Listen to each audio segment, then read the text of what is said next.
fellow Rotarian, Kevin Riley from the AJC, up to the podium to introduce Charlie.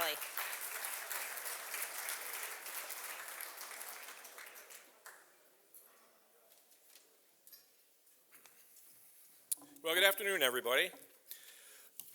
Our guest today is someone who's had a remarkably successful career as a journalist.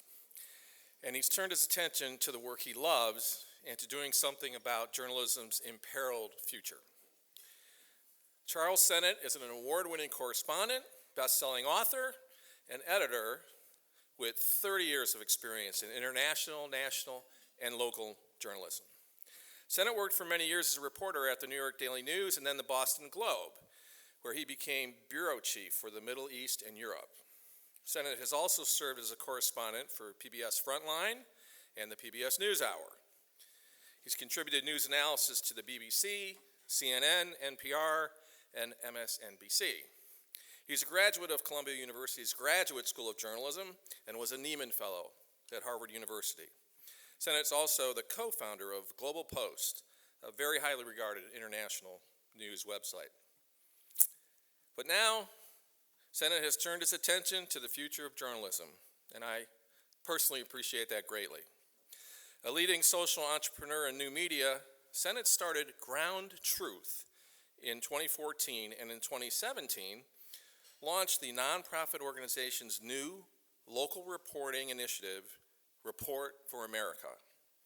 The program supports hundreds of emerging journalists doing on-the-ground reporting. And Georgia has benefited greatly. Among the local news organizations in Georgia who have Report for America journalists in their ranks, the Athens Banner-Herald, the Columbus Ledger-Inquirer, the Current, the Plug, WABE, Georgia Public Broadcasting, and of course, the Atlanta Journal-Constitution. In fact, I can't resist here. Our two Report for America journalists are here today at the table here in the front, and I want them to stand up. Lau, you go first. Lau Greenspan is in his second year with us.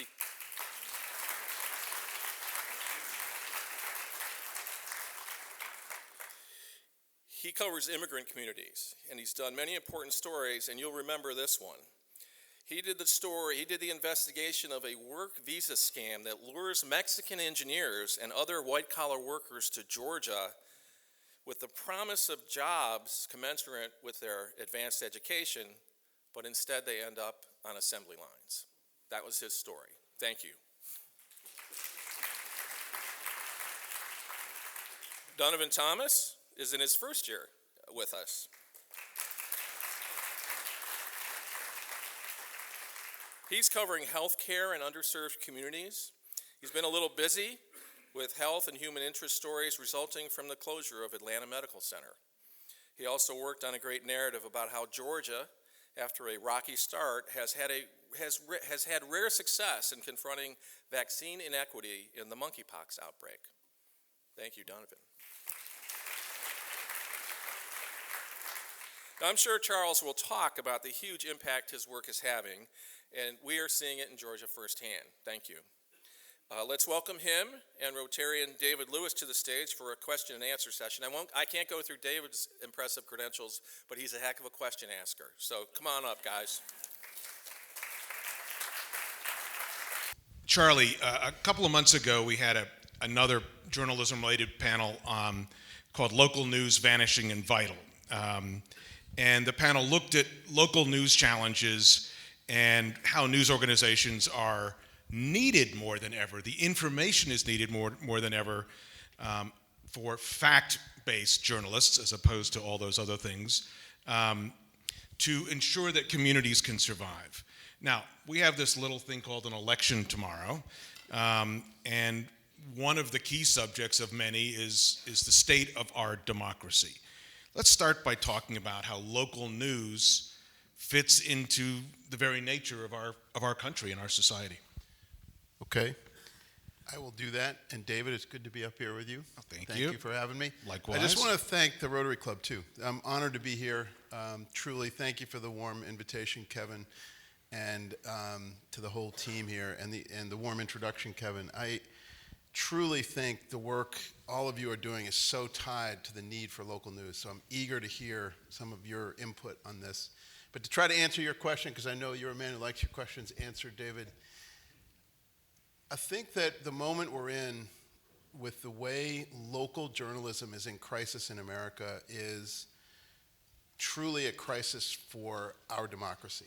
And I think what we're seeing is three things that happen. It's my understanding there are 30 counties in Georgia that are now defined as news deserts.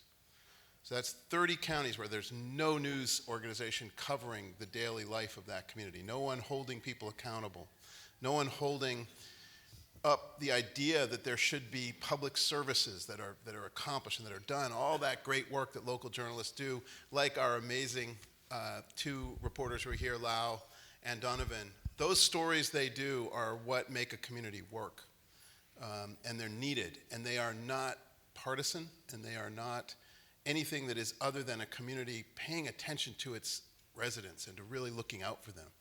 That's why we think we need that local journalism. I think when that comes undone, when a community doesn't have that local news anymore, we know three things happen. Voter participation plummets. Polarization surges. And bond ratings for that community, if they ever want to borrow money, the bond ratings are going to drop.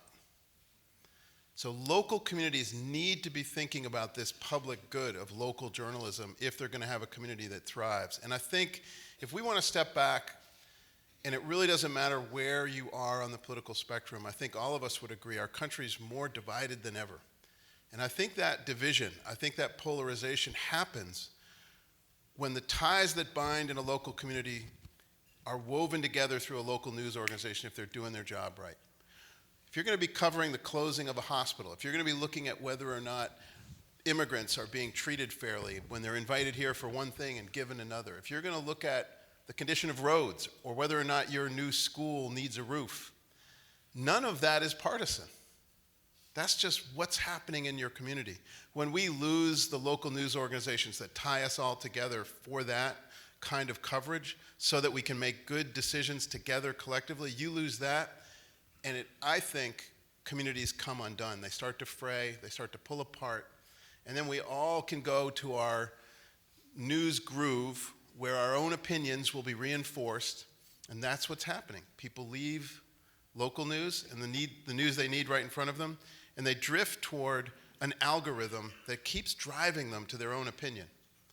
And I think we've all seen this in our own lives, and you watch it happening maybe even within your own family, and people just start to come apart. Local news is the binding agent of American democracy, and it is essential that we save it. So tomorrow is a big day for our American democracy. It's such an important election. It's fateful, and I know it's really resonant here. So I'm just so hopeful that there's going to be some good news that's coming out. The voter participation is surging, right? This is great. There is more and more voting happening. That's a good start.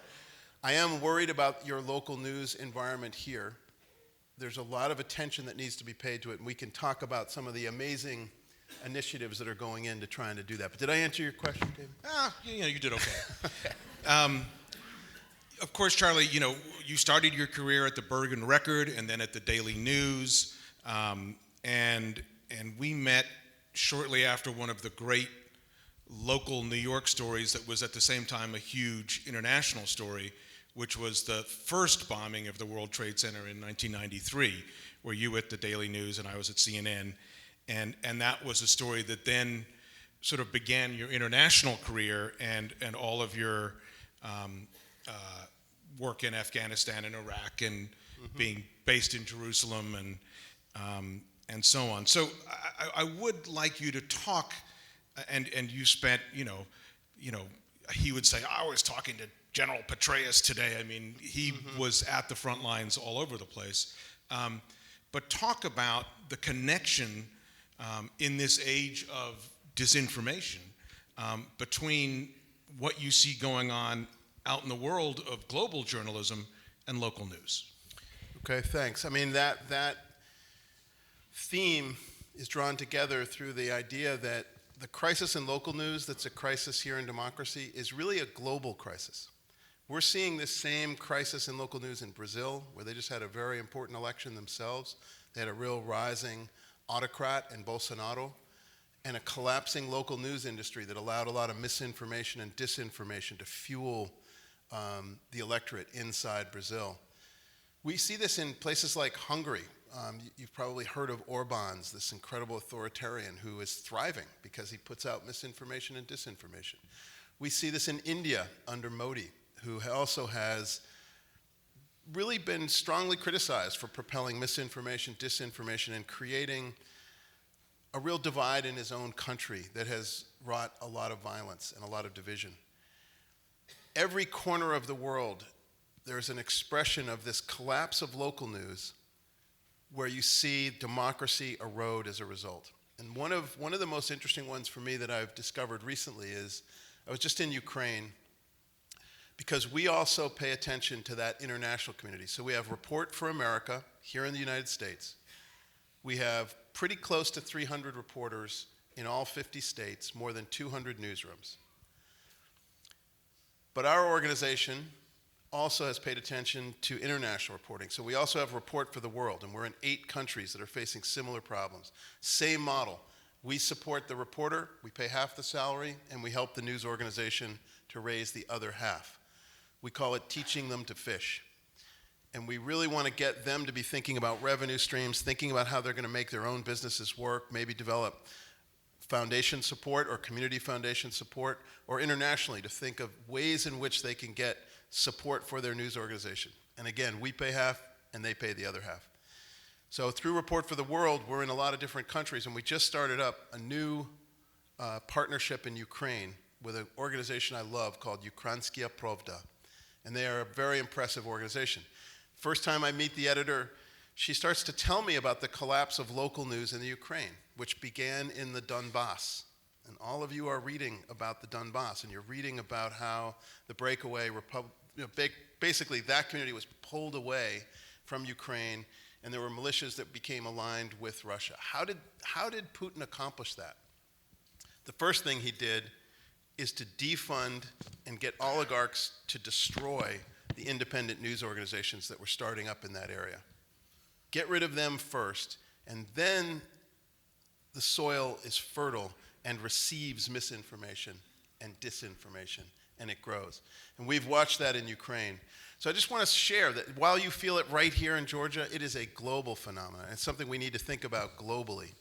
So that is a big part of this. So when I was a reporter at the New York Daily News, and I was a police reporter, and I began to hear, just sort of cover this enormous story in the first World Trade Center bombing, I was a local police reporter. I was just a local cop reporter. I had a mullet. I had a really bad haircut from those days. And I loved police reporting, but I heard a loud bang in Lower Manhattan, and it turned out it was the first World Trade Center bombing, 1993, so 8 years before 9/11. And my city editor said something amazing. He said, you got to figure out who'd want to blow up the World Trade Center and why, in 1993. And he sent me off on, and this is when these were the days when journalism had a vibrant business model. And we went abroad and we started to figure this out. And we started to piece this together, that these are where these suspects are from. And we went to Egypt, and we went to Sudan, and we went to Somalia, and we began to really look at where this ferment of an opposition to America is growing. And in all of those countries, you do not have a free press. You don't have anyone who is questioning. And the expressions of rage that surge out of it, I think, are tied to that. But this was a long time ago. And it just became a journey. And for me, global and local has always been a big theme in our organization. We think of the ties that bind us globally. So if you're a local reporter and you're covering the closing of a hospital, you're part of an international health story. If that's monkeypox or that's COVID, that's a global story, right? If you're covering the NAFTA story, Lau, your story is a global story. It's about immigration. It's about the movement of people. It's about where people go for opportunity and what they find when they get here. I think climate change, other stories are all global stories that local news organizations need to do. Really pay attention to that. It's a local expression. Cover the story locally, but think globally. It's been a big part of what we do. And you've been thinking that way for a long time. I mean, like so many of us in the news industry, after your time at the Globe, you saw the business model of journalism implode. And instead of just tossing in your cards, you said you were going to do something about it. So talk about the origins of first Global Post and then Ground Truth and what you've been trying to do. For all of you who are entrepreneurs and small business owners out there, you know this disease. I am a serial entrepreneur. And I have been tilting at windmills for a long time. Like, I love journalism. I love particularly local journalism. And I am going to just keep fighting for it because I know how valuable it is for our country, for our world. So yeah, I've had a lot of different expressions for this, but it began when I began to really recognize that journalism as we know it is under extreme distress. And the first thing to go was international news. So the first thing we lost was great news organizations closed their foreign bureaus. Boston Globe, Chicago Tribune, LA Times.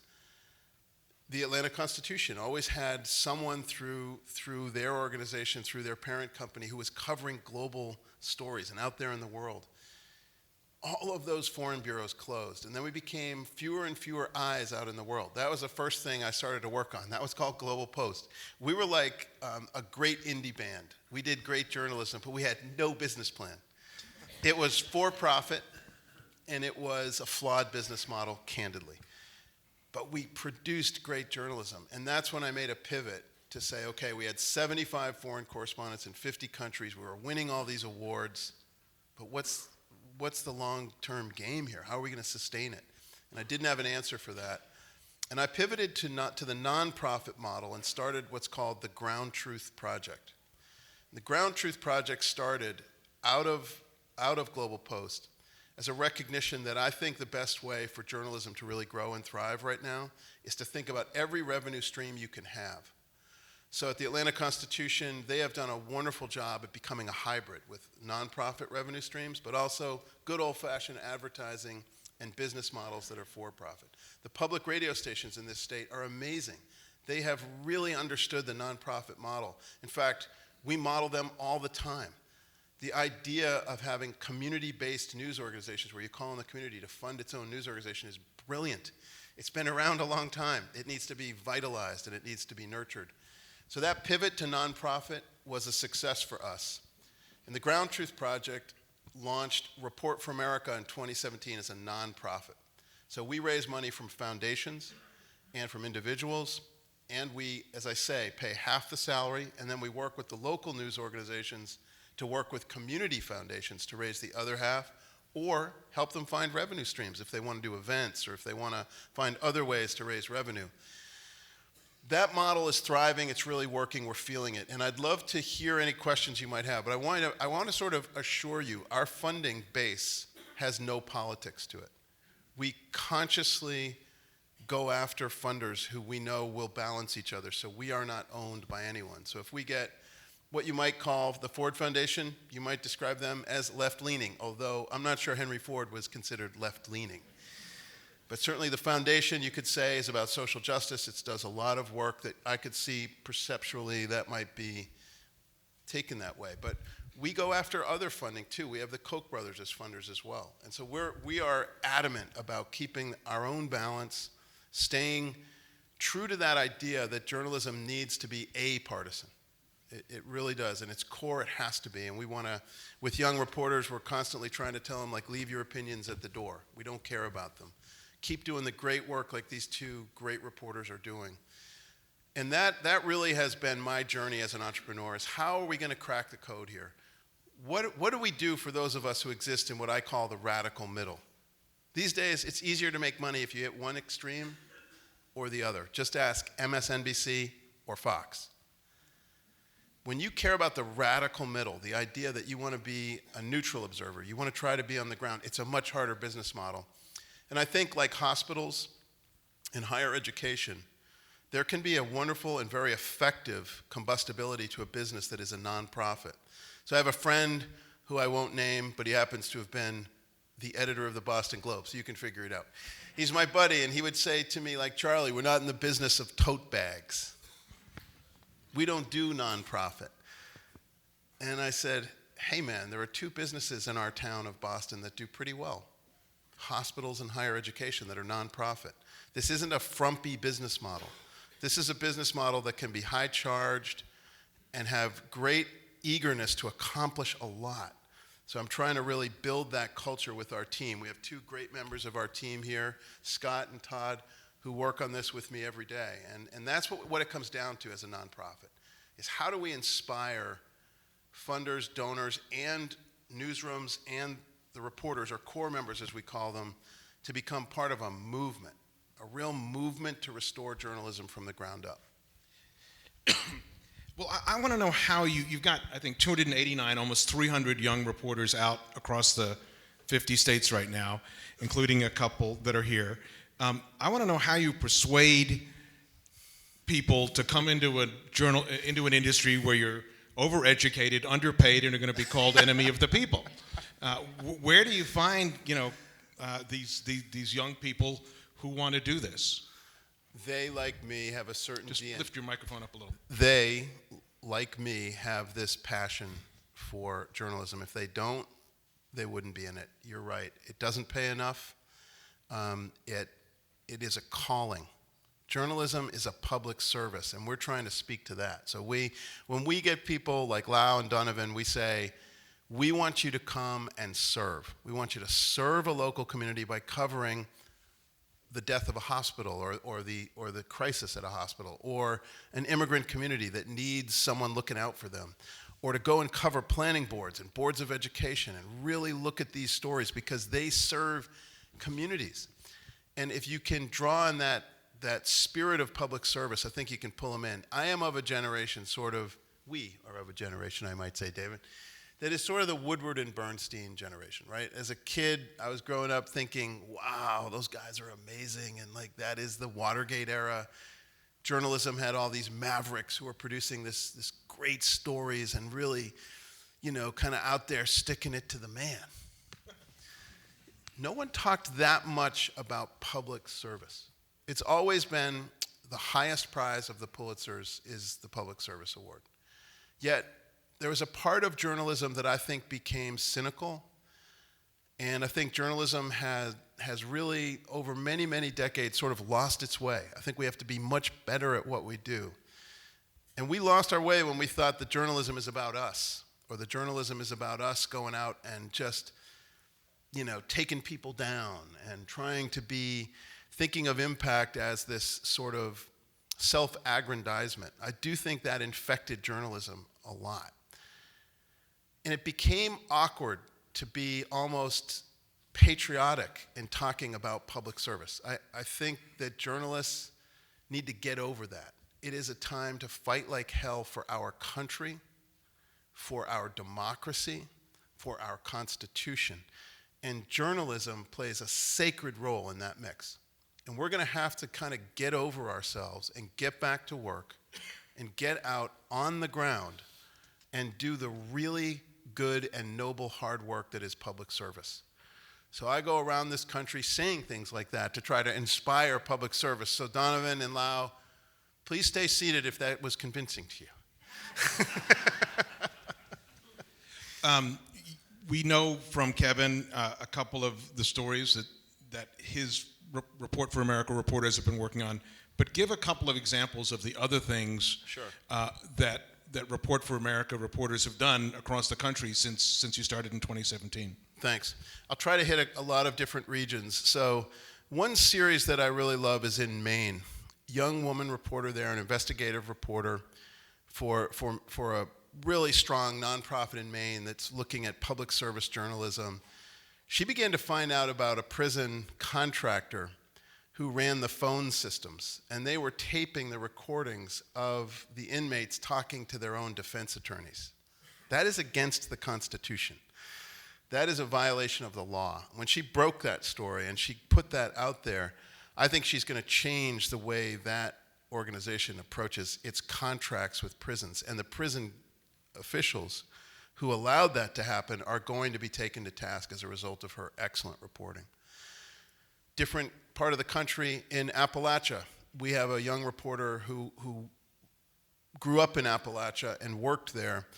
And he started to find out about a series of small towns in very rural counties in eastern Kentucky that didn't have clean drinking water. And they started to complain about it. And there was this melee that broke out at a county commissioners meeting. And he happened to be there to witness how brutally those citizens who said they want clean drinking water were treated. And what he found out was that there were tens of thousands of people who had no access to clean drinking water.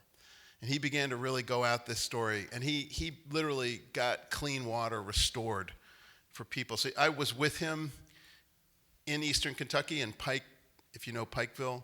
We were in Pike County. And I saw him walk down the street and people were high-fiving him and saying, "That's the water guy." That is great local reporting. A young woman I met in Mississippi did some extraordinary reporting where she sent us this note, like, I think I have a kind of interesting story, a 300% increase in deaths inside of Parchment Prison, the legendary Parchment Prison in Mississippi. And we said, yeah, you got to look at that. To make a very long story short, she not only looked at it, she dug in so hard, she found out one layer of that institution failing the inmates after another. They're in there to do their time, but they're not in there to be killed unless they have a death sentence. And these are inmates who no one was looking out for. And I think she uncovered human rights abuses. The Department of Justice, under the Trump administration, the Department of Justice began an active investigation, which is ongoing. And I think just as importantly, she was flooded with letters from families who felt like she exposed something that was unjust. And I think she's going to end up correcting the system. So she stayed with it. She broke story after story. And she's won some very big prizes, including the Goldsmith Prize for her reporting on prisons, which is a $10,000 cash prize, which is pretty good when you're getting the salaries that the reporters are struggling with, and it's 3 times the Pulitzer. So I was like, okay, that's a pretty darn good prize. You named your organization the Ground Truth Project. What were you trying to say by using those words? You mentioned General Petraeus, and he was the first guy I heard talk about this. But covering the military in Afghanistan and in Iraq, I'd always hear the phrase ground truth, and I just took it to mean what I thought it meant, which is truth from on the ground. So you're out in an area of operation, and local field commander would say to someone, "Hey, what's the ground truth out there?" And then the guy would speak up about what's going on. And it just seemed very intuitive to me. It's the truth from the ground. But I kind of fell in love with the phrase. And then one day, General Petraeus said to me, "Do you know the real definition of ground truth?" And he's like very professorial, and he said, "Go look it up." And I did, and it is a technical term. It's a term coined by NASA. Anybody here know the term, the technical definition? Okay, so I can say to Scott and Todd, I don't bore everybody with this definition. Some people don't know it. I love to tell this story because it's a great metaphor, I think, for the time we live in. The technical definition of ground truthing is a term coined by NASA. And NASA said when you have satellite technology in the sky, those satellites, as you know, can read everything. They can read pixels, so if you've ever been on Google Earth, you can go look at your neighborhood, you can zero in. But you can read barometric pressure, you can read temperatures, you can read ice melt, you can read everything. But you can only read those things around the world if the calibration on the satellite is accurate. And the only way you can calibrate the technology in a satellite is through what they call the human reading on the ground. Someone has to go out and actually get a reading themselves. That reading is then calibrated against the technology in the sky. That process is called ground truthing, and the human reading has the highest value. So I never thought of NASA as poetic, but I do love this phrase. When the technology and the human reading are in conflict, trust the human reading. And that's why we are called the Ground Truth Project. But what's the larger meaning behind it, not just the technical meaning of this age of disinformation where it seems like, we used to be able to say, you have a right to your own opinion, but not to your own facts. Nowadays, people can go find their own facts if they want them. So what's the larger message? I think the larger message is that you're not entitled to your own facts. You're entitled to your own opinion, but the job of journalists is to find that ground truth, to be there on the ground in local communities like Lau and Donovan are doing, to be out there in communities reporting on the ground and really working hard at getting those facts so that we can tell people what to think about, but not tell them what to think. That is the job of a journalist, and you only can do that if you're on the ground. You can't do it in a cubicle, and you can't do it over your phone, and you can't do it on Zoom. The way you get at a story, the way you get at the truths, is by being there on the ground. And I deeply believe in that. It is a life calling for me. David, the voice from above. This is the equivalent to the music coming up at the Oscars. Well, we want to give people time that are in the audience to ask some important questions. Great. But before we open it up, somebody was kind enough to place at my seat that I left something out today. It may have been David Edson, but National Philanthropy Day was last week. We had 3 Rotarians honored. Shan Cooper was Volunteer Fundraiser of the Year, Mary Ellen Imlay was Philanthropist of the Year, and Ann Curry received the Lifetime Achievement Award. All 3 belong to this Rotary Club. And Shan is here. So with that, we will open it up to questions from the audience. David?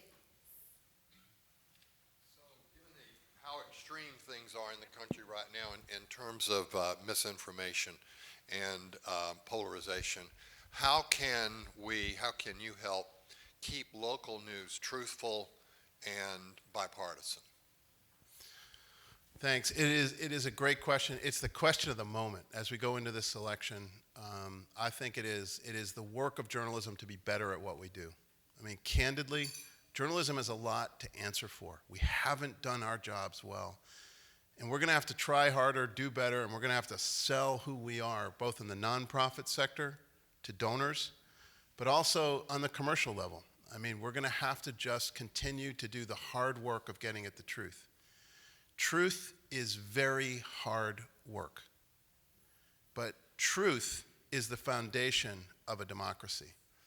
And if we don't have it, I don't care which political party you come from, if we don't have the truth, if we don't have some way of vetting facts and coming up with a discernible way to get at the truth, and to call it that, to know that truth, you can go back to Aristotle if you want to look up the definition of truth. We've been struggling as a human race on how to define truth throughout time.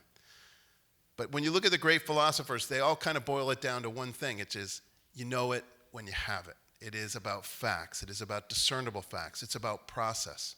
So if you bring a scientific process that's honest, and you bring a journalistic process that's honest, that process yields facts that when assembled can give you a truth. So truth is hard work, but the good news is the truth is never going out of business. I stole that line. Truth not going out of business was from the former head of the Rockefeller Foundation, Vartan Gregorian, said that one day, and I typed it out on an old typewriter, and it hung above my desktop for a long time. The truth is never going out of business, because without the truth, I don't even know that we can have society. I know we can't have democracy. I don't even know how we organize as a society. Charlie, what role do the high institutions of higher ed play in this, and are you working with them to help produce ethical journalists? We are working with them in terms of recruiting. So we are in, like, for instance, that reporter I told you about who broke the story of the drinking water in Kentucky. He came out of the University of Kentucky. We worked with West Virginia University. We will work with historically black colleges and universities. We've worked with rural colleges. We work with City University of New York is producing great journalists. Right here, there are great journalists coming out of higher education. But our work is essentially a recruitment drive. We go into those schools where there are good, solid journalism programs, and we try to speak to them about this chance to go out and get your first job on the ground serving. So for us, it's a partnership with the journalism programs to pull students forward, or with the programs of people who are maybe studying medicine or studying the environment. You don't journalism to become a journalist. As we all know who've done it, it's not rocket science. You go out and you listen carefully and you share the stories that you hear as accurately as you can. So, the process comes out of the universities, and it's about the process, and we try to recruit from those good universities. Joe, you had a question? And then we'll go to Yes, David. thank you. Charlie, the Truth may not be going out of business, but the newspapers are. And so I want to ask you about the business model. It seems to me that the aggregation of what had been local news, supported by want ads, the comics, the obits, and everything else, carried a different era. But with the advance of the internet, and particularly with the advance of the libel-free bulletin board, what we have is a business model that rewards clickbait, which is exactly the algorithm you were talking about. How do we change the model? I'm not worried about the input supply of young journalists. I live in the world of people that really want to help change the world. But I don't see how we do that structurally as long as we are in a situation in which the business economics drives us to the extremes on both sides. Yeah, great question. And I want to say there are news organizations that are making it happen and work these days. And you should know, Atlanta Journal-Constitution and other news organizations are in it to win it, and they are doing great work. And I don't think we can give up on their models. But if they call themselves a newspaper only, they're toast. Newspapers are over. The news organizations that had those mastheads are like glorious clipper ships. But they need to remember they're not in the business of sailing, they're in the business of delivering news, just as the clipper ships were in the business of delivering freight, and then the steam engine came along. You got to know what your business is. And the business is a sacred one, which is delivering facts so a community can be well informed. So I am very high on the notion of for-profit news organizations that used to call themselves newspapers can thrive. They have wisdom, they have depth of knowledge, and they have a reputation for trust. And we need to restore, rebuild, fortify that trust if we're going to really work as a news organization. But this is a wildly exciting time for new models. There are digital news organizations that are crushing it and doing extremely good journalism. Texas Tribune is one of the most powerful models of this. They fueled their enterprise completely nonprofit through foundation support, individual support, but also through events and smart marketing, and they're thriving. I think we live in a time when there's a new ferment, and I think it's going to really take hold, and I think there's great opportunity right now. So I'm with you, and I would say the nonprofit sector has a more intense role. If you talk about public media, public radio, public television, they have a pretty good model, which is community supported, right? So you're supporting your own news organization in your own community, and you're giving it a level you want to give because you believe in it. That's a pretty good model. And I think they're going to thrive, and I think we're going to have to see an increased percentage of the nonprofit part, even at for-profit news organizations like Atlanta Journal-Constitution. If you're going to really go at the future, you're going to have to be open to nonprofit revenue streams as well as for-profit. And I know it sounds like it's a conflict, like how can you get foundation money if you're a for-profit? But the truth is, if you can stay true to a nonprofit mission, which is the money you raise will go to issues that need to be covered and would otherwise not go covered, you're within the accepted boundaries of the IRS recognition of what is a nonprofit. And we know this because Global Post was one of the first ever for-profits to get support from a foundation. It was the Ford Foundation. And when we said, but wait, we can't take your money, we're a for-profit. The head of Ford then leaned into me and he said, Charlie, you're a for-profit in name. But you are losing money hand over fist, and therefore we want to support your good journalism as long as the money goes directly to the cause we assigned for it, which was human rights reporting, which, hey, if that's a cause that I need to go out and support and advocate for, human rights is a pretty broad band that I would be proud to support. So that's how we got started. David? Charlie, thank you for the work you're doing. As a journalist myself, it pains me to say my kids get most of their information through social media. Right. So when you talk about the great democratization of journalism, I think young people are sometimes the most cynical. And they're the ones who are saying, I'm not going to trust the masthead. I'm going to go to Instagram, TikTok, We have a site here called Georgia Followers. People love to go there, and they view that as the truth because it's being done in a video format that they can assess themselves. So that's who we as traditional journalists are competing with again Right. every day. What are some of the keys to getting young people to migrate back? 'Cause I feel like what you're talking to are the people in this audience who still enjoy a newspaper with their coffee in the morning and all that. So thoughts Yeah. about young people returning to What- what we're trying to do. What a great question, and it sort of ties into higher education too, which is we need to have greater media literacy. So I teach at Boston College. I teach a class called Truth: A Short History, and it's meant to thank you. It's meant to have some humor in it because, of course, it's the history of humanity, and we're in a moment in time where truth is under assault for real. But it's been under assault in many periods of history. It will win out. But as I say to my students, and I have 4 sons who are between the ages of 25 and 19, so I'm right in this cohort. First of all, they're tortured because when they were young, I would take the newspaper, the Boston Globe, it would be, on the kitchen table with things circled that they needed to read in red with arrows and their names. And I brutalized them on being news consumers. And then as they got older and they finally got phones, they were the last kids in the neighborhood to get a phone. But I also think it made them more discerning readers. And I think it gave them a little bit of edge. And I think we as parents have an obligation to find our own tactics to do this, right? Maybe not quite as brutal as mine, but you have to find your own way. And what I now know, my kids will come to me and say, Dad, I read this online. And before I even hear another word, they know I'm stopping them and saying, wait, I don't care if you heard it through social media. Where did it come from? Because Reddit is not producing content. Reddit is promoting content, and you need to know the source and the origin, and do you trust that source or the origin? If you're going to talk to me about TikTok, I want to know the person's name. If you don't know their name, then I wouldn't trust it. And we really have to kind of educate each other, and we have to inspire each other to tell this young audience, you need to get so much more questioning and maybe even inject some cynicism in them about what you're getting is not necessarily the truth, and what you're getting is often part of an algorithm that's pushing you a certain way. Just like they didn't think vaping was actually tobacco, they can't now think that TikTok isn't someone with an agenda.